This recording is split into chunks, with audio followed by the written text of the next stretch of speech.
How do I fill out the SSCS2 form? If you appeal to the Child Maintenance Tribunal, you will need to complete the SSCS2 form. There are 9 sections that you have to fill out while you complete the form. You have to provide the Mandatory Reconsideration Notice along with the form.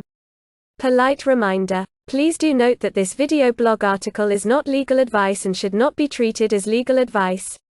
In Section 1, you have to explain why you are appealing against the decision made by the Child Maintenance Service.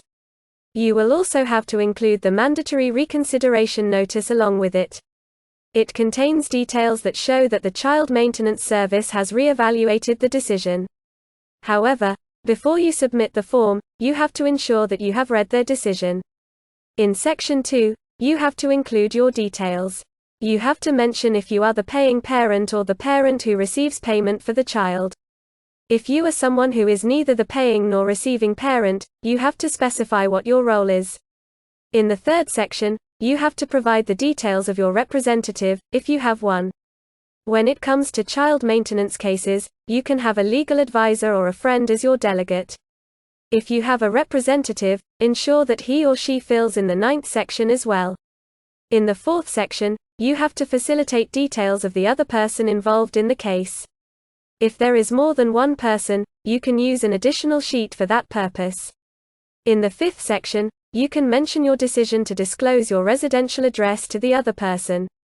If you decide not to include it in the information shared with your ex-partner, you can request the tribunal to remove it.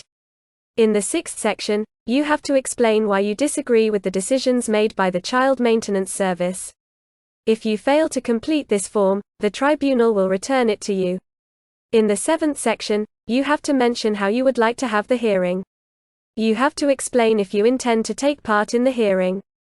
The other party will also have to facilitate the information on their preference. In the 8th section, there will be a few questions. It is about your availability, special needs, and requirements, including if you need an interpreter. In the 9th section, you have to sign it to be valid. If you have opted for a representative in the 3rd section, she can also sign it. Please do note that this video blog article is not legal advice and should not be treated as legal advice.